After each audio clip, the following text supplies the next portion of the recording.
Okay, let's talk about cosmetic acupuncture today and all of the questions surrounding it. I still get questions all the time, whether it's from people who have had cosmetic acupuncture before or have only had body acupuncture and have seen cosmetic acupuncture. Then there's also people who have just never heard about it. And cosmetic acupuncture is not a new thing. It's been around for many years, but I do feel like it is coming more into the mainstream.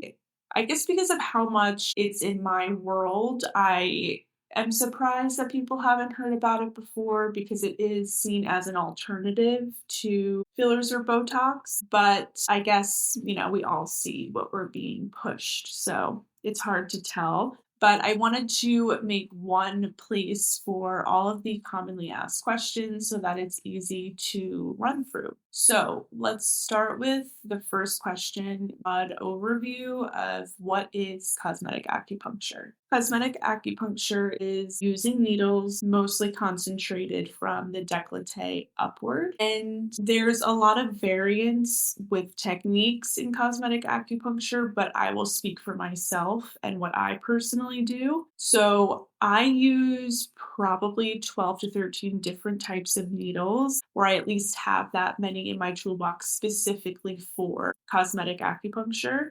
And then the body, I probably use up to maybe 4 or 5 different types of needles. For the body, you can go up to whatever needle number you want, but I would say most of the time, body acupuncture for other ailments or conditions that you have. Usually, you use less needles for that than you would for cosmetic acupuncture. So, the two things that I think are the most different about acupuncture used for conditions that are internal versus a cosmetic acupuncture is the amount of needles used and the types of needles that are used. So, all the needles that I use for the body, I don't use any of them for the face. I will sometimes use one type of them for the scalp because cosmetic acupuncture involves not just the face, but it can involve the chest, the neck, and then the scalp. It depends on what your goals are and who's administering it, but it can involve all of that. So for the scalp, I do use the same needles most of the time that I would use on the body. However, anywhere else, they are not the same needles. So my gauges are much smaller and it depends what you're using for your gauge on the body. Some people use smaller diameters of needles for body acupuncture just so that they can reach a wider audience. And that's still very effective and it still works. There's nothing wrong with it. I tend to go a little bit thicker on the body, so I tend not to use those needles in facial acupuncture because I do think they're too painful. My range for the face, in terms of diameter, is 0.12, so zero point 0.12 up to 0.18. Sometimes I'll do 0.20 on myself or my partner because I feel like I can get away with more there. And then the scalp, I will go up to like 0.25 because I use that on the body. But it's not a bad thing if you go to someone and they only use one type of needle on your face. That's not inherently a bad thing. It's all about how deep they're going and at what angle they're going, what your specific problems are. So unfortunately, this is one of those things that's like, well, it depends. But hopefully that makes sense as to what could make it different than just getting regular acupuncture. Okay, so what is it doing? Is it actually accomplishing anything? Is it a waste of money? This is more from a Western or science backed way of thinking of things because unfortunately that's the only way that people receive information usually. And I get it. I try to concentrate on this sort of stuff in a lot of my posts because I do think that way as well. And it makes sense. You just want to make sure that you're safe and it's actually going to be worth your time and money. So I totally understand. So the three things that it's generally doing are increasing blood flow, to the face. It is helping to reduce any muscle tension, so it's relaxing muscles, and it's also increasing the production of collagen and helping to lay more of that down, and that's being concentrated obviously in the face. I always say that we use our face and those muscles every day, all day. We're constantly in and out of making faces, whether it's disgust, anger, joy, whatever. And we never ever stretch those muscles and we rarely massage them. So if you think about it intuitively, you're like, okay, let me stretch a little before I run, whatever. But then with our face, we never think to do that. And so this is just a side note, but I find that for the first treatment that most people get, probably the first like 2 to 3, honestly, people find that the forehead, when I needle there, and like around the mouth is so tender. Even just pressing on it is tender. So, the main thing that we want to do is increase blood flow to the face because if you don't have adequate, when I say adequate, I'm not talking about you're not having blood flow at all to the face. Obviously, then your tissue would die. So, you don't have dead tissue on your face. You are getting technically blood flow and adequate blood flow for your cells to survive.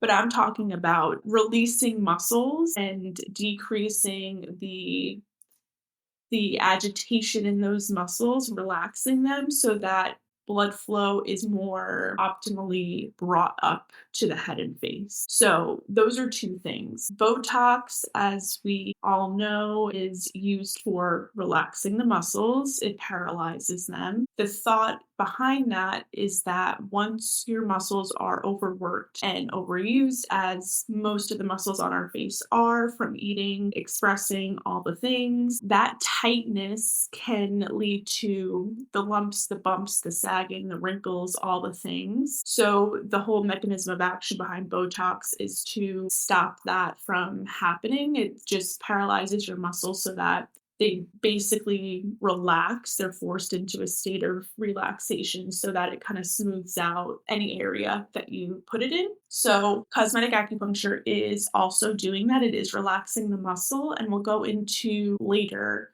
more of the like how many times you should get it done sort of thing, but high level blood flow and relaxing those muscles. The buzzword of collagen is also important to add in here.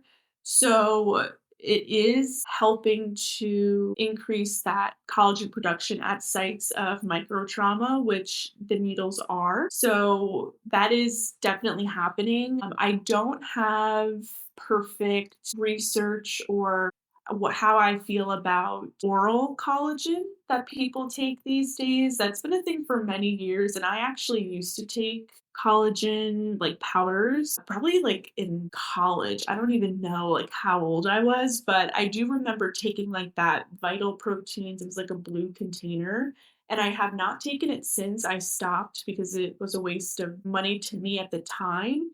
And then since then, I've been in school. I have loads of other things that I could be spending money on. So I have not taken collagen in many years. I don't really notice a difference. There is conflicting research on it, so I'm not sure who can give us a direct response. If anyone knows, please inform me. So the reason I bring that up is because people always ask, oh, if I take collagen powders through the mouth and I digest them, are they doing anything for my skin? I've heard that there's like a camp of people who think, well, if you're already deficient, then your body is going to use that protein for what it's deficient in and to build up the body. So maybe it will go to joints instead.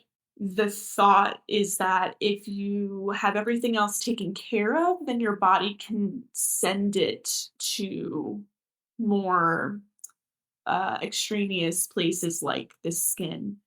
I don't know if that's true or not. I mean, it makes sense to me, but there is another, side of this that says, like, people always say gelatin, you can just use that. That's not necessarily true. I think gelatin is great for, at least from what I know, from building up the gut wall, the intestinal wall. I don't know much about it for beauty purposes. I'm not going to say it's like not useful at all, but I don't know how much it is going to help. And then in terms of hydrolyzed collagen, which is the way that people will talk about it for the beauty purposes, I don't know how much of that is actually getting to your skin, and not only just your skin, but your facial skin, because obviously we have skin everywhere else. So it's not like your body is like, oh no, let's just pump it all to the face and make that skin look pretty. So more to come on that. I don't have a direct answer for that. But the reason I bring it up is because what cosmetic acupuncture is doing is concentrating the collagen in your face. So you know that when you get that done, that collagen is in your face. It's not moving around, it's not being brought to any other tissues. It is collagen being produced in your face for your face. So that's something to note, and that's something that makes it maybe more powerful to consider versus just taking oral collagen. Another thing to note here is that with cosmetic acupuncture, there's no downtime. With Botox, there usually is, or there's certain things that you can or can't do. And then with other forms of, like other skin procedures, like even microneedling, you can't get that done for certain time periods between sessions because it is more abrasive to the skin. With cosmetic acupuncture, we'll go into, how many times you should be getting it done, all of that. But technically there isn't some set rule that you can only, get it every 4 weeks or anything like that. And there's no downtime. So you could think about, okay, well, then if I just get, I don't know, any of the other skin procedures that are more invasive, and that's creating not even micro traumas, but just trauma to the face, that would then be also be increasing collagen production, right? And yes, your body would do that naturally as it's trying to heal. There's a way to think about it though with diminishing returns. So how much trauma do you want to bring to the face before it becomes your face can't actually fully heal from that trauma? So with cosmetic acupuncture, you can have bruising and bleeding. Those are the two major side effects. They don't happen to everyone. Your face is very well innervated, and also, with all the capillaries are all over your face. And so it's very easy to bleed, basically. And that's fine, but it is not going to be like a bloodbath all over your face like some procedures are. So you have to think for yourself, do you want to be introducing a ton of trauma to your face, especially if you are younger? Does your face need that? Does it need to completely obliterate its barrier? Does it need to be completely swollen with blood?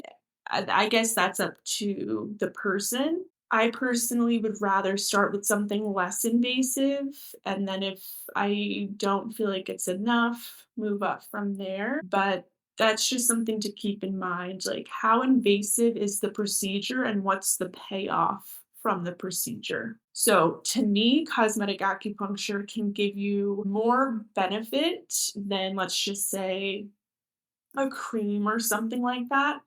So I'm willing to go a little bit more invasive for it. But then after that, do I want to get even more invasive, or is this working for me? So I would think about that in terms of your beauty rituals and procedures. We basically just touched on this, but another question is it safe? So there is a form, a consent form that I give to fill out that has specifics of cosmetic acupuncture risks and effects. It is obviously telling you like, all the horrific things that could happen. So something, let's say, like nerve damage. However, I have never seen that, and I've never heard of that actually happening. I'm sure it does with the amount of times that this has been administered, but I've never heard of that happening. Not only have I not heard of it happening, but I don't imagine that that's permanent, especially given the size of the needles. I can't imagine that that wouldn't heal on its own.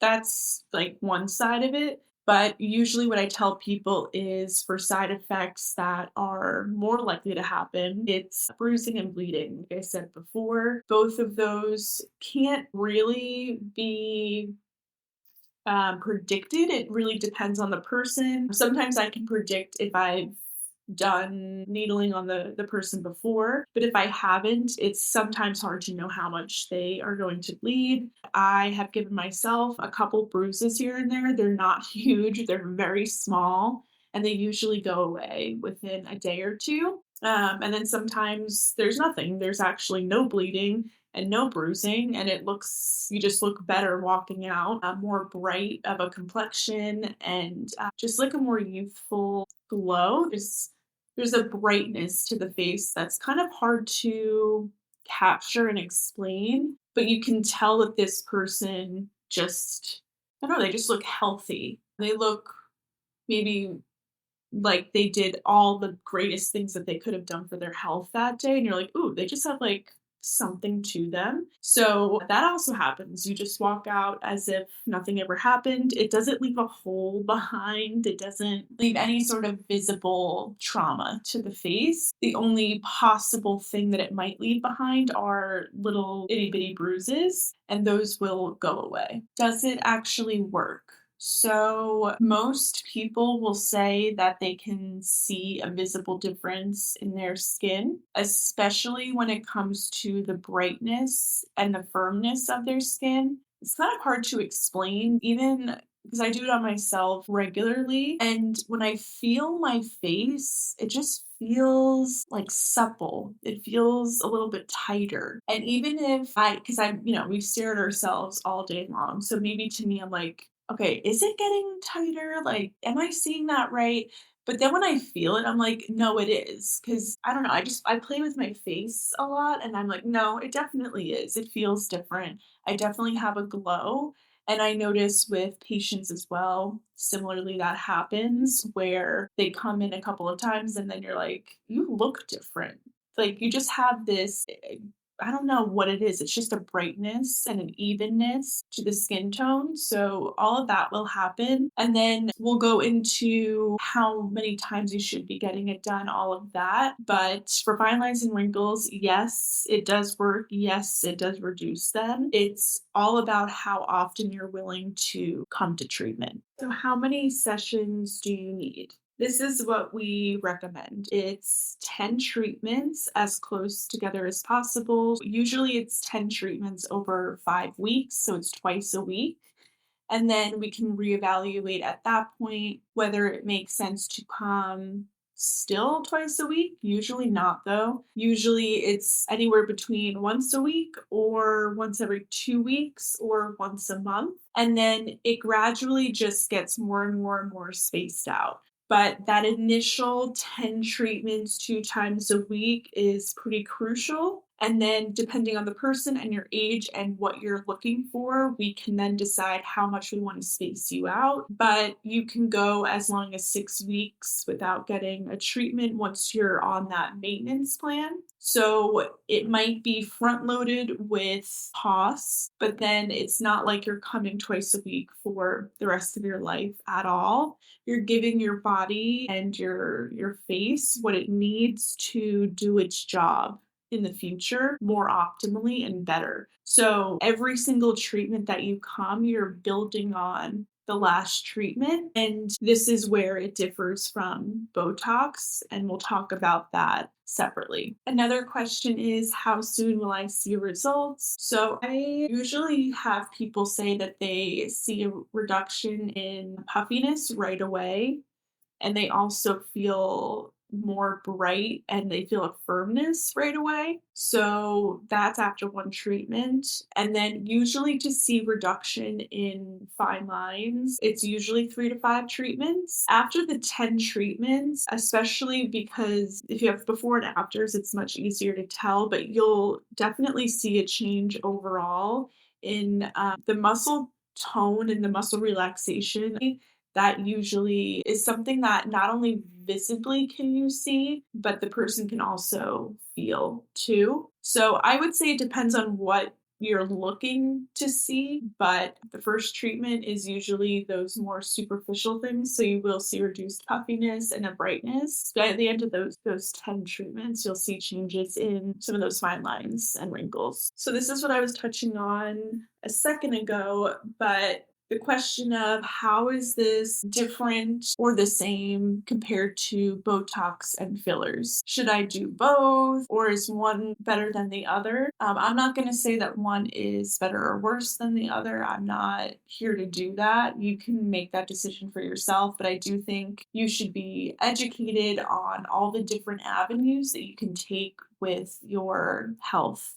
So, first and foremost, I want to say that acupuncture is not only doing all of these cosmetic things that I just talked about. With cosmetic acupuncture, you do also have to add in body points just to balance out the energy in the body. So if you have all of these needles concentrated at the face, it's not very grounding. And so to have a full experience and to also help the body come into a more relaxed state, we do body acupuncture as well. So not only are you getting the benefits of the cosmetic acupuncture that we just spoke about, but you're also getting the benefits of regular acupuncture, which I have a whole Substack post about. So I'll leave that to that post. But overall, that is bringing you into a relaxed state. It is releasing endorphins. And so it has its own benefits that are now coupled with the benefits of the more specific cosmetic acupuncture. So that's something that Botox or filler will never give you. That's one. Two is that, as I said, you're building on the progress of each previous treatment with cosmetic acupuncture. So each treatment before was a way of guiding the body to say, we're relaxing this muscle, we're depositing collagen here, we're increasing blood flow. This is how the homeostasis should be.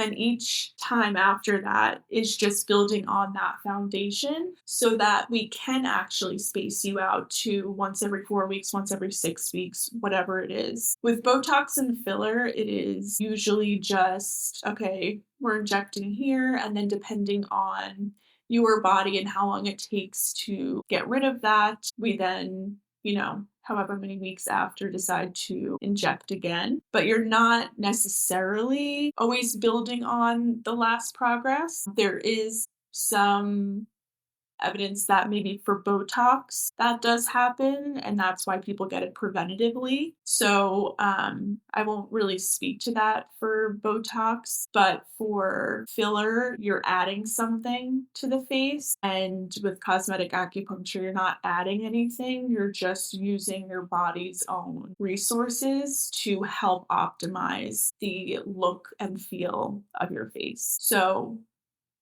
I don't think there's anything wrong with any of it. I will say though, for Botox and filler, if you're going to get that, you can't get cosmetic acupuncture for at least 4 weeks. It has to settle and we have to know where it is. I'm not going to put needles into freshly done Botox or filler. So yes, you can get both of them, but they can't be at the same time. So definitely let your acupuncturist know if they are going to do cosmetic acupuncture on you that you've had filler or Botox or really any other beauty enhancing treatment. It's just good to know because you don't want to create too much trauma in an area or move anything that's just been done. So that's something to keep in mind. Definitely, if you've had Botox in the past month, let anyone else know that you've had that done, and that goes for any beauty treatment, just to keep it safe. The question of can this replace Botox or fillers is completely up to you, and it's something that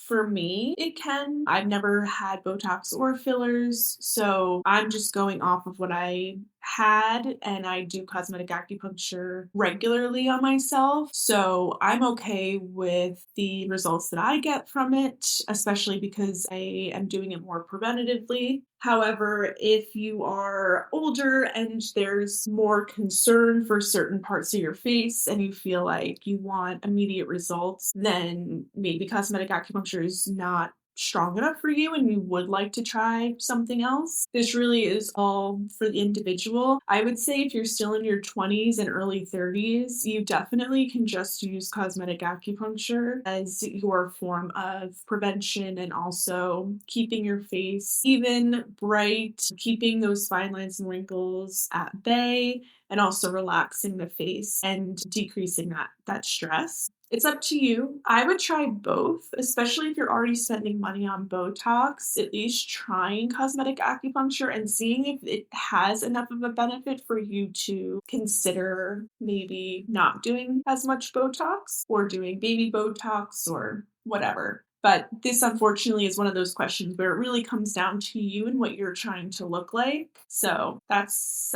on you. Next question, does it hurt? This, I talked about a little bit in the beginning, but most of the time, the spots that I find are the most painful are the ones around um, the eyebrows. That muscle is used so often that, and none of us are really massaging it or anything. So that one is usually very tight, and I do find that that one can be a little bit painful. But the thing is, once the needles are in, you're not going to feel pain. It'll be quite relaxing, actually, especially with the body acupuncture as well. So, sure, they might be a little pricky going in depending on where it is. Usually that forehead area, especially on the eyebrows, is where I find that it's most painful for patients. It's not pain that you're like, oh my God, like this is unbearable. I could never do this again. But it definitely is like that's tight. I can feel that for sure.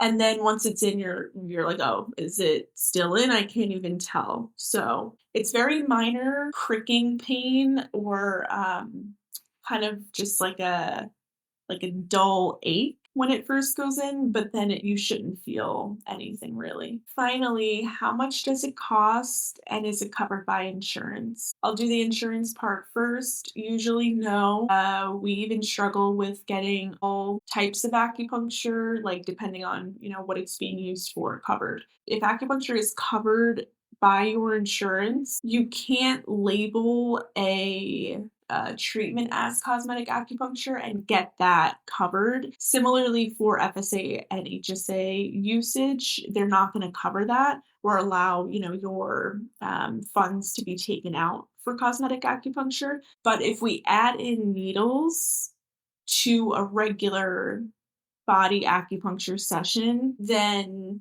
you can get that body acupuncture session covered. So if it's for, let's just say pain of some sort and your insurance company does cover acupuncture for that, then yes, it will not be a full cosmetic acupuncture session. Like there are points on the head and the face already that we incorporate into regular acupuncture sessions. Like especially, I'm sure you guys have seen this one, but it's right in between the eyebrows. It's called yin tong. That I put in almost everyone just because I don't know, that's what we do. We just put it in everyone, and it does kind of help to relax that muscle a little bit.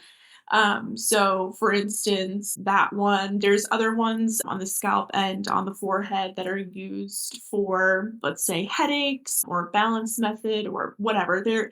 there are a ton of points on the face that are not specific to cosmetic acupuncture. So technically, if you come in for something else, we might end up putting points on your face and therefore kind of creating a pseudo cosmetic acupuncture session. It won't be anything crazy or as targeted as obviously coming in for a full cosmetic acupuncture session. But if you talk to your provider and they say, yeah, these points can also help for whatever else you have, digestion, pain, all the things, then it's a 2-for-1 and there you go. But I just want to make it clear that a cosmetic acupuncture session that you book is much more specific and targeted and uses different needles sometimes and concentrates them a lot more and uses different techniques than just using the meridian points that are on the face. So that's that on insurance. If you book a cosmetic acupuncture treatment, no, insurance will not cover that.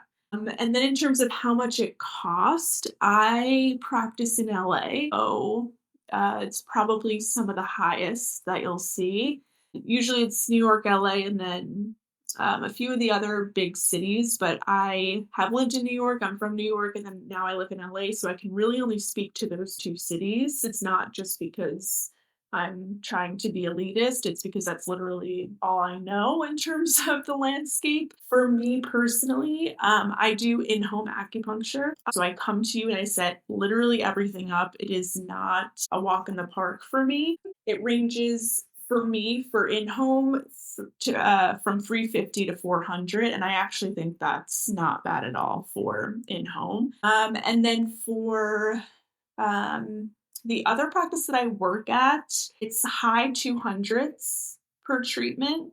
And then there are some places where you could probably get it in the 100s somewhere. Most places in LA that I see that are more popular, it's usually going to have a 2 in front of it.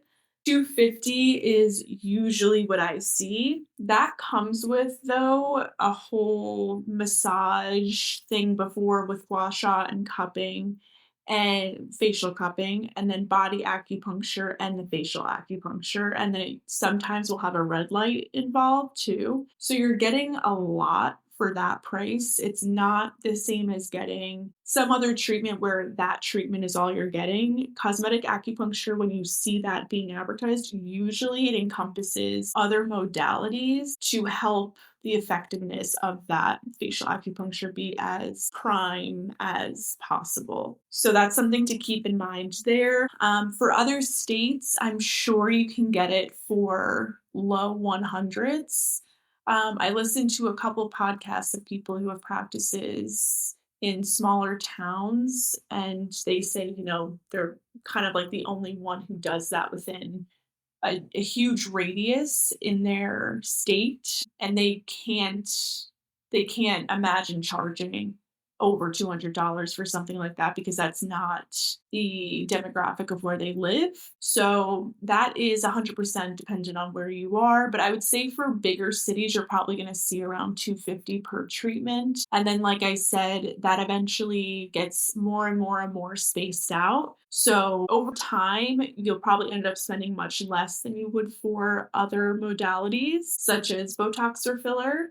So you don't have to keep up with it quite as much, but you can weigh the pros and cons and also the cost to benefit ratio and see if it makes sense for the area that you live in specifically. But yeah, it's not cheap, but it's also, I don't think, expensive for what you get. It really is a spa-like experience. The lights are dimmed down for 30 minutes usually. Could be more depending on the place. Some places do red light specifically for the face as well. And then you just get to lay there with the needles in for 30 minutes. It's very relaxing. It puts you into theta brainwaves. So it's literally a free meditation. It's like forcing you into one because I know it can be difficult to get yourself into a meditative state. I've never had a single person after an acupuncture appointment say that they're not incredibly calm. Most people fall asleep, so that's something to think about too. It's kind of like spa plus medical, and it's an overall really great way to relax the whole body and decrease that cortisol and constant chronic stress that I would say most people are dealing with. Let's summarize by saying that cosmetic acupuncture is a viable alternative to other beauty treatments that are out there. It is a whole body approach to overall skin enhancement and aesthetics. It is targeting all your muscles at once. It is not just spot treatment or spot correction. We do take into account how all of the muscles are coming together to create influences on each other. So even if a muscle, let's say, is underused and one is overused, acupuncture is kind of balancing out those two and stimulating the one that is underused and relaxing the one that is overused. Acupuncture is modulating and it's a seesaw. It is helping the body to respond to areas or places that are not running optimally. So I hope that this answered questions thoroughly. If you want to find me, I have all my stuff linked usually in any of the notes. So this is published onto Substack first and foremost, and then it also goes up to YouTube and Spotify. And I might do Apple too. I guess I should. But you can find me in the links that are provided, and I do in-home LA visits. And then I also work at a practice in Pasadena if you like to go to a place sort of thing. And then I also do telehealth appointments for anyone across the United States who wants to get some herbs for any condition that they have. And that's a whole intake, and then we do that via Zoom, or I should say via my EHR, but same thing, via video call, basically. So, yeah, thank you for listening, and I will be back probably with a period one again. We'll see.